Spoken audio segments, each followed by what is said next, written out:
Thank you for joining us for this interactive Facebook Live event presented by Siteman Cancer Center based at Barnes Jewish Hospital and Washington University School of Medicine in St. Louis. Siteman is an international leader in cancer treatment, research, prevention, and education. Ranked among the top cancer centers by U.S. News and World Report, Siteman also is one of only a few U.S. cancer centers to receive the highest rating of exceptional from the National Cancer Institute. Welcome to today's Facebook Live. Hello, and thank you for joining us today for our discussion of cancer vaccines, a new frontier in treating and possibly someday preventing cancer. We have with us today two Washington University physicians who are also researchers and well-versed in this topic. Joining me to my immediate right is Dr. Gavin Dunn, an assistant professor of neurological surgery and a neurosurgeon at Siteman. Well, welcome and thank you for being here. Thanks, Jim. And also we have with us Dr. Karen Gauvain, an associate professor of pediatrics who treats children at Siteman Kids at St. Louis Children's Hospital. Again, thank you both for being here today. I want to tell our viewers that during this live event, we invite you to ask your questions in the comment section for our experts to answer later on. Dr. Dunn, we're going to start with you. As you probably know, the whole idea of cancer vaccines might seem sort of strange or even unheard of for a lot of people. Are we literally talking about a shot that could prevent people from getting cancer? Well, it really is, as you said, it does sound like a little bit of a foreign concept when you first heard that term. One thing I want to clarify, though, and take a step back is put that in context and put this whole topic in context, because what we're seeing now, especially over the last 5 to 10 years, is just an amazing contribution of immunology and immunotherapy to the care of patients with cancer across many different cancer types. It is changing lives, and it has changed lives in a way that I don't think anybody could have imagined even 15 years ago. And this, especially since this idea of treating cancer with your own immune system was actually very controversial for nearly 100 years. I mean, the history of this topic and the people who've studied is very interesting. But as people started to get a sense that the immune system really could be harnessed and trained on each patient's individual cancers, the question then became, what are the different ways that you could harness the immune system in that way? We've seen some incredible successes with these checkpoint blockade immunotherapy agents. So that's certainly one type of immunotherapy. When we're talking about vaccines, we really are talking about using them in a therapeutic setting, not so much in a prophylactic setting, with one exception. With cervical cancer and the human papillomavirus, there is an opportunity there to vaccinate against the HPV virus and therefore reduce the risk of cervical cancer down the road. In the majority of vaccine settings, though, we're not talking about that per se. We're talking about treating a tumor that a patient already has. So that's really the main difference. A therapeutic vaccine versus a prophylactic or preventative vaccine. Okay, very good. Thank you for that lay of the land there. Can you tell us what sort of cancers we're talking about that we're developing vaccines for? It's a great question, and really we're looking at, we and many other groups are looking at really every type of cancer, melanoma, breast cancer, prostate cancer, glioblastoma, malignant brain tumors, both adult and pediatric, with the Dr. Gauvain's studies, bladder cancer, lymphoma, really head and neck cancer. So really many of the major, lung cancer, many of the major cancer types, really people are exploring whether or not these personalized therapeutic cancer vaccines can make an impact for those patients. Very good. It's a wide variety of cancers. I mean, I guess someday any type of cancer could be treated with a vaccine potentially?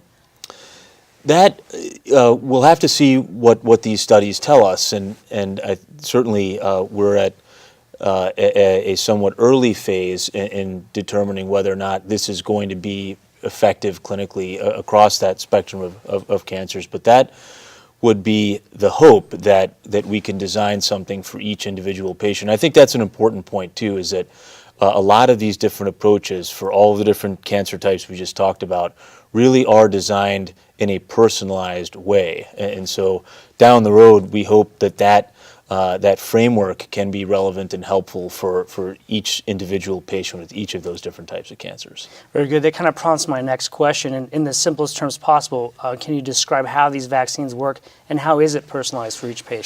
Sure. Well, the first thing I would point out is that, I think that sometimes there is some discussion of some of the downsides to vaccines in general. And I think certainly it is good to view vaccines as one of the triumphs of modern medicine that has saved millions of people from suffering. So I think starting from that framework that vaccines have an excellent safety profile and have done a lot of good throughout recent history. As I alluded to, this is a therapeutic approach, not a prophylactic approach. So, and what does that mean? What's the difference between those two approaches? Meaning you're administering the vaccine after a patient has already been diagnosed with a cancer, and that's a great clarification point. And that would be therapeutic. That would be therapeutic versus preventative or prophylactic. Like a childhood shot is prophylactic.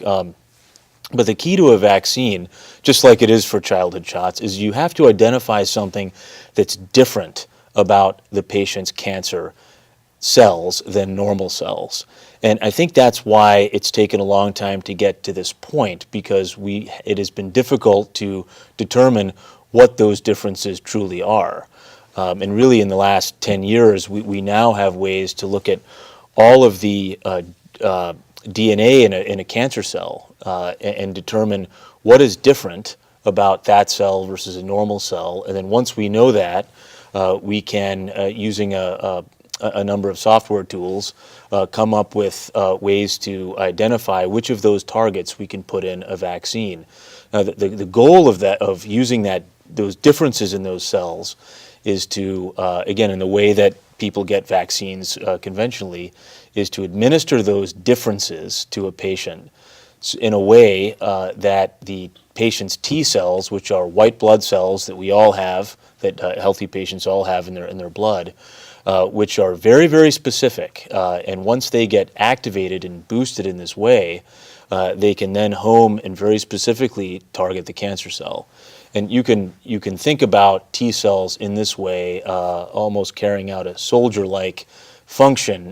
They can proliferate very rapidly to very significant numbers if they're activated against the right target, and hopefully a vaccine will stimulate enough of those to home to the tumor site or sites and either eradicate or control the tumors that you're vaccinated against. Very good. Now, I'd like to make sure I understand. So essentially you're using supercomputers to process the difference between a single patient's normal cell and a cancer cell, and determining what it is that went wrong or what's different about the cancer cell.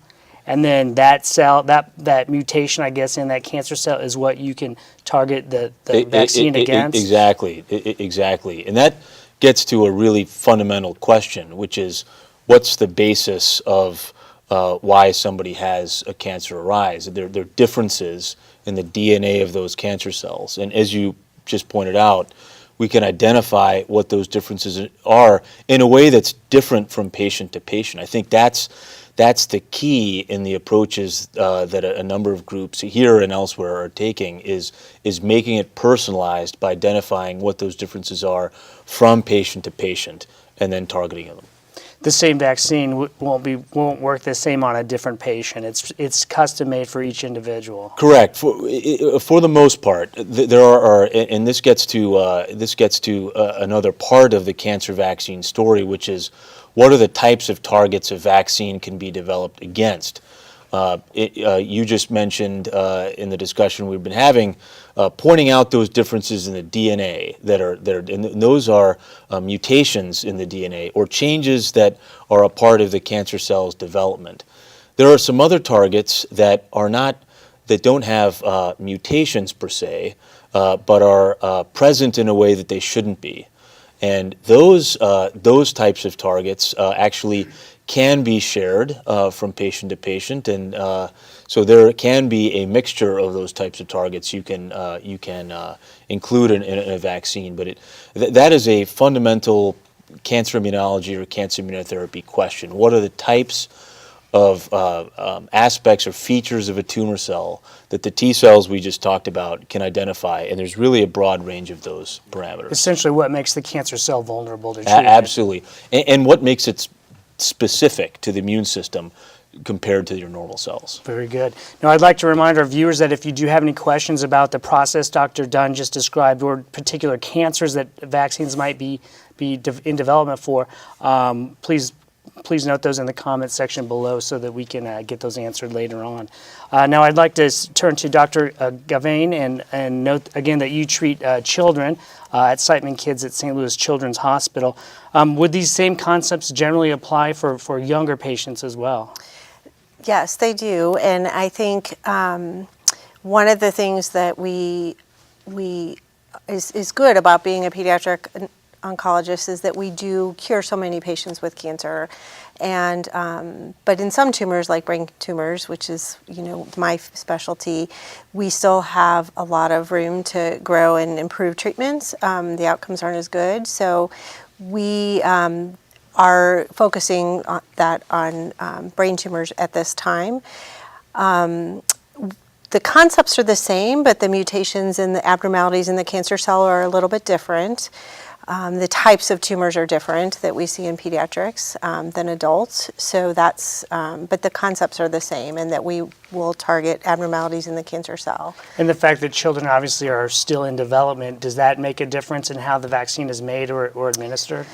So it's not necessarily a difference in how the vaccine is made. We do see the types of tumors tend to occur more in relation to development that we see. There are tumors that only occur in young children at different periods of development. So because of that, the abnormalities in the cancer cell and these mutations in the antigens that we are making the vaccines for will be different. Very good. Exciting news on both fronts there. Now, Dr. Dunn, I understand that clinical trials are underway for certain types of cancer vaccines, including here at WashU and Siteman. Could you tell us a little bit more about those? Sure. We ran through a list of some of those cancers a few minutes ago, and really that is representative of the roster of cancers that are being addressed here at WashU and Siteman. And just to go through a couple of those, certainly, malignant brain tumors like glioblastoma and the trials that we've developed, and then pediatric brain tumors like Dr. Gauvain's team is working on, lung cancer, melanoma, a number of breast cancer studies, prostate cancer, a certain type of lymphoma.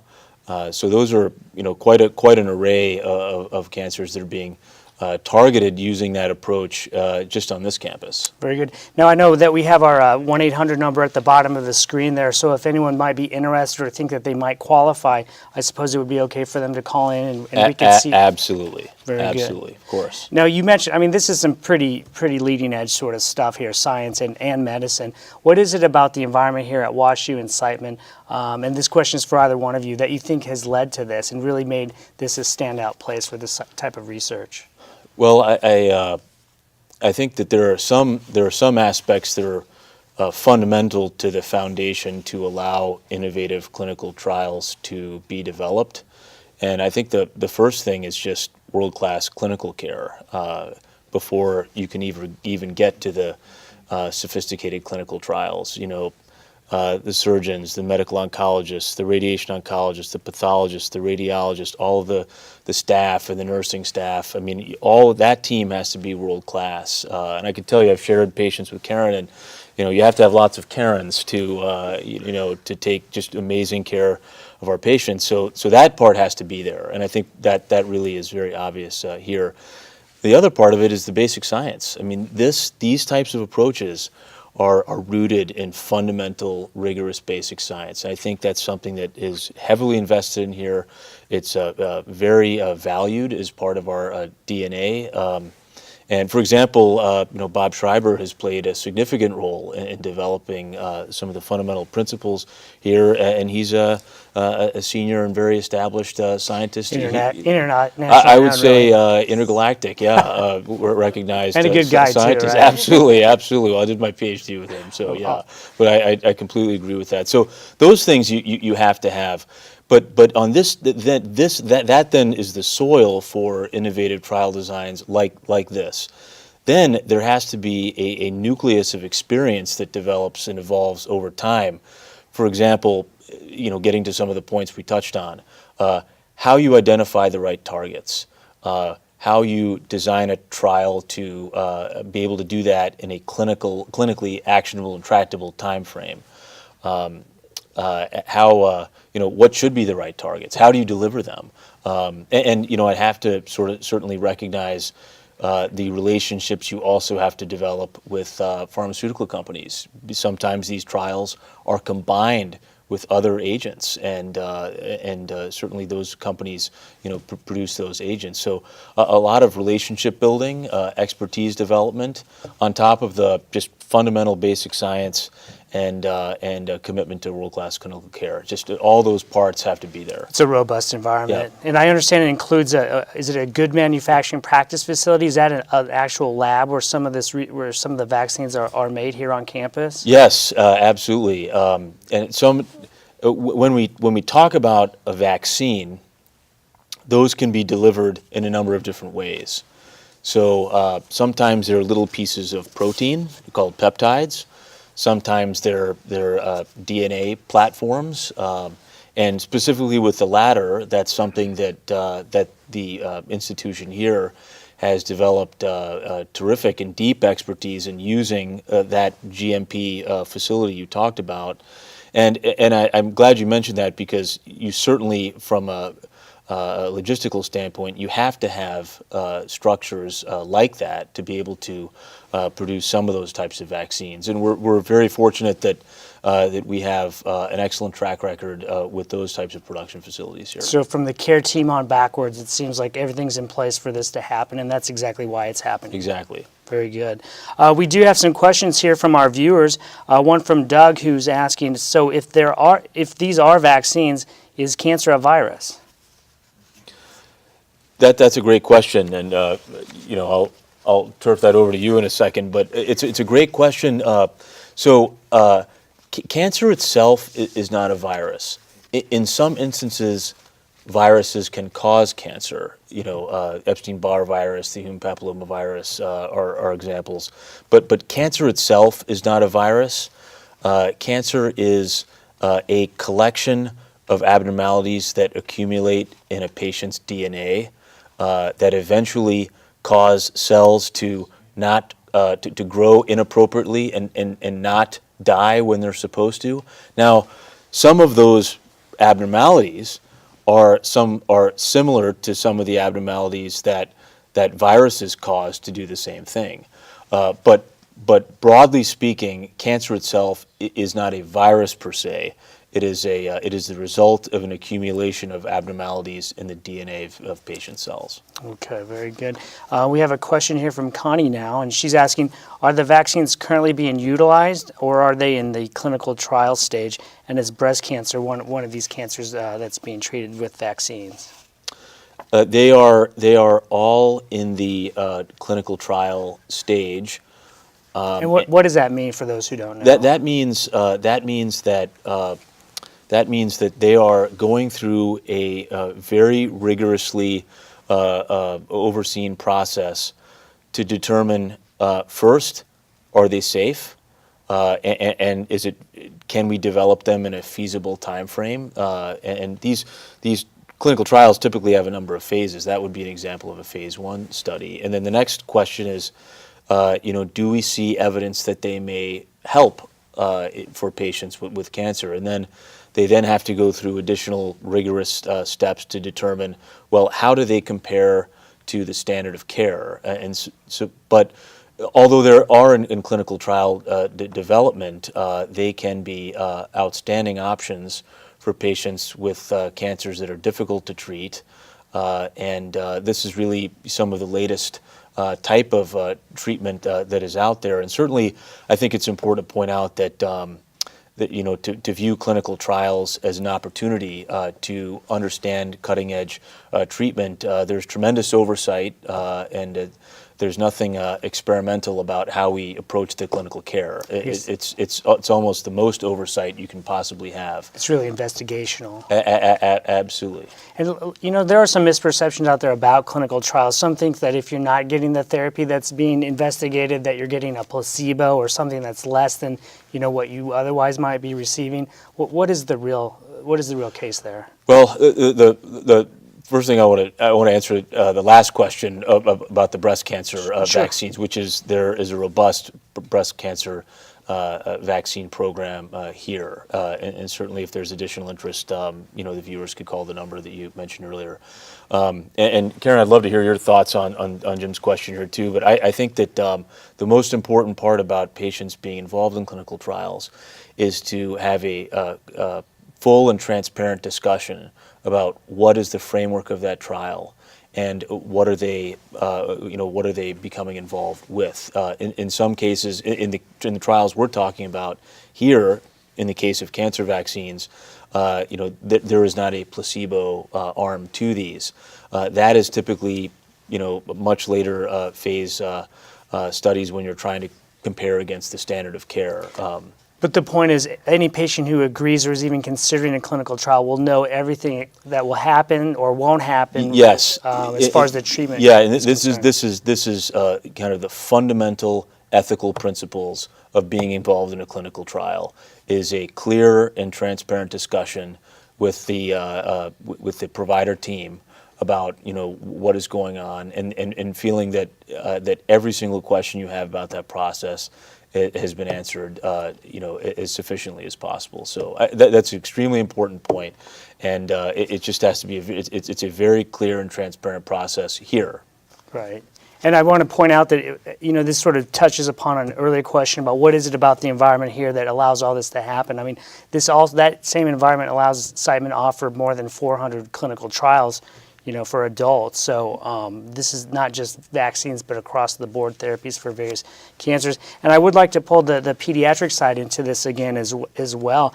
I mean, I can't imagine there are many places that offer clinical trials for children, whether it's related to a cancer vaccine or otherwise. Can you give us a little bit more information on that? So I will say that the pediatric community has been very cooperative in working together over the years, and that's actually why we cure so many pediatric cancers, is that we have, as a nation, the institutions have grouped together in what's called the Children's Oncology Group now to develop clinical trials and move treatments forward for patients. We do now work with a handful of other institutions in smaller consortiums for brain tumors. We have a couple of vaccine trials through them that are not personalized like we are developing here, but they're still available and in trial and moving forward. So, but here we have everything to allow us to take this technology and this opportunity for further personalizing therapy, bringing it to patients, and then hopefully we'll be able to expand it out to the other centers that we work with as a group. And as I understand, a strong relationship between Siteman Cancer Center and Siteman Kids at St. Louis Children's Hospital, as you've described earlier. Absolutely. I'm just a piece of the group effort here at Siteman Cancer Center. Very good. I I appreciate those additional details. We have a question here from Mary now, and she's asking, will any rare cancers be included in these vaccine studies for cancer? And she's speaking of one in particular, hairy cell leukemia variant. That is a spectacular question because, and really that question relates to any type of treatment for any rare cancer, and I think that as we understand more about the effectiveness of these vaccines in some of the big disease groups that I just mentioned, I think there will be certainly opportunities to create a structure where rare diseases of any entity have their own protocol. And we can approach those in that way. So I think it's something that, again, I think it's a great question. It's an important topic for really any therapy we're talking about, and I certainly could envision where we would direct this approach as we understand more in a phased fashion about how effective they can be in some of the tumors I mentioned earlier. And which sort of vaccine trials are farthest along for which types of cancer? I'll just point out the kind of first publications in the literature, and it just shows you that sort of how contemporary and recent this whole field of personalized vaccine targeting is. The first study was in 2015, Wow. from WashU in melanoma, and there have been 2 additional melanoma studies and now 3 studies in malignant brain tumors. So you could argue that really those are the disease types that are furthest along but as I mentioned, just a wave, as the technology and the experience has evolved very rapidly, I think we'll see a wave coming up. As I mentioned earlier, the breast cancer program here, getting back to your question a little bit earlier, is a very robust effort, and I think is really not far behind those other tumor types. It's very encouraging news. We do have Lori who's asking in particular about ovarian cancer. Are there any vaccines in development or in the planning stages for ovarian cancer? There are. I don't believe that there is a trial ongoing here at WashU, but I know nationally there are efforts directed against ovarian cancer. So the answer is yes. Okay, and we have one more question, similar question from Linda who's asking about colon cancer. Colon cancer is also being addressed. Again, I do not believe that is a protocol that we have open here at WashU, but I am pretty sure that there are centers around the country that may be focusing on that. And certainly this is an ever-evolving research area, and more people are getting on as we understand more about the cancers that are kind of leading the pack.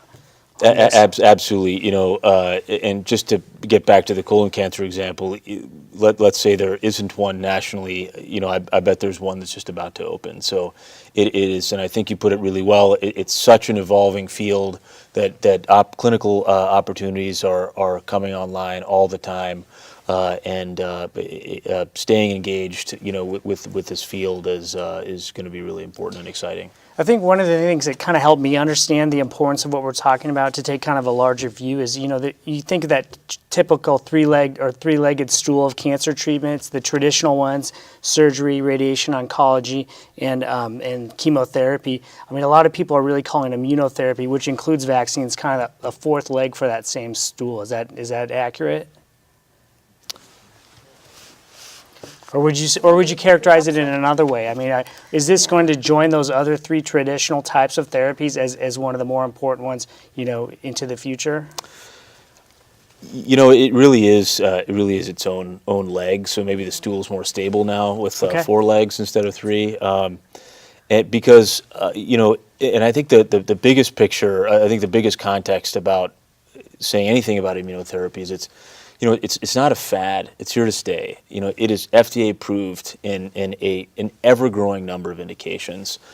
In some instances, those patients will never get what we would call conventional chemotherapy. They'll only get immunotherapy.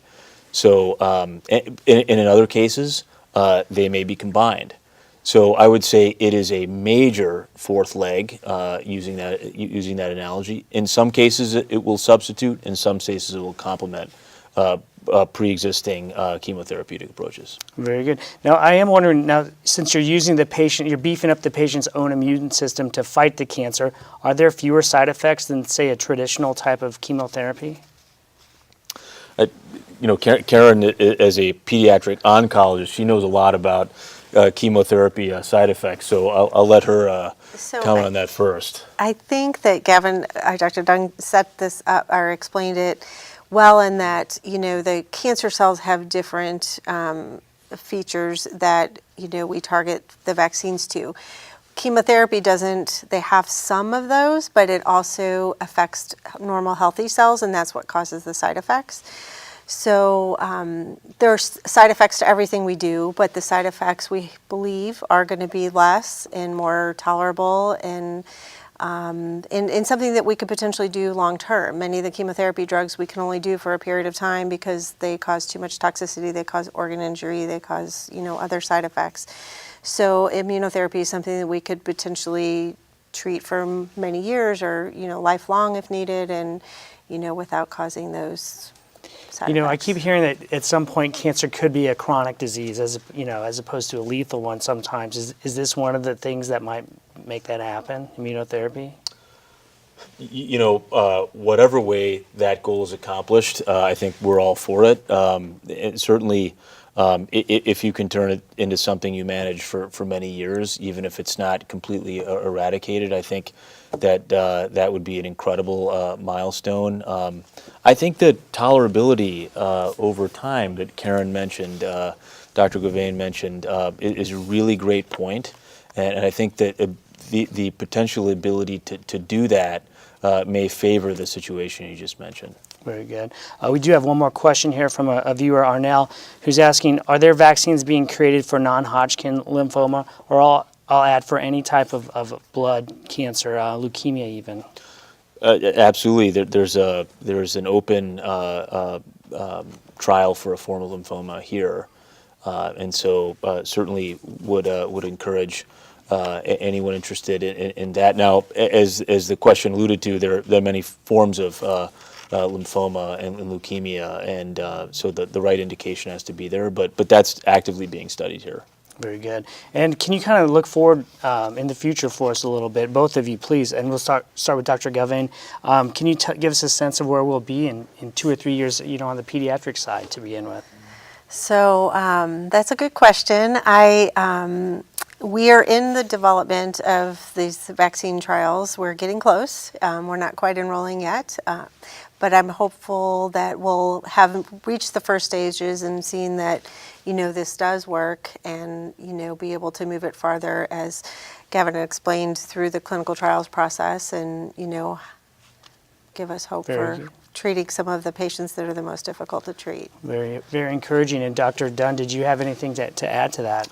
I would absolutely second that sentiment, and certainly on the adult side, we hope to have a deeper understanding of how vaccines combined with some of the checkpoint blockade therapy agents may augment their effectiveness. And I think also, just taking a step back, I hope in a few years we have an even better understanding of how to make a treatment personalized from patient to patient. I mean, that is such an important point. It's really what everybody's been trying to do with any type of cancer therapy for a long time, and I think we're getting closer to that. And the immune system is such a specific way to recognize tumors that hopefully we can know more about that question even in a few years, let alone 5 to 10. Very good. Well, I'm certainly encouraged by what both of you shared today, and I want to thank you both for being here. We have run out of time,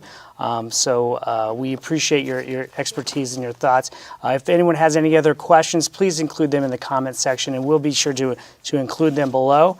And thank you again for joining us today to learn about cancer vaccines. We encourage you to continue watching Siteman's Facebook page for future Facebook Live events. Thank you very much.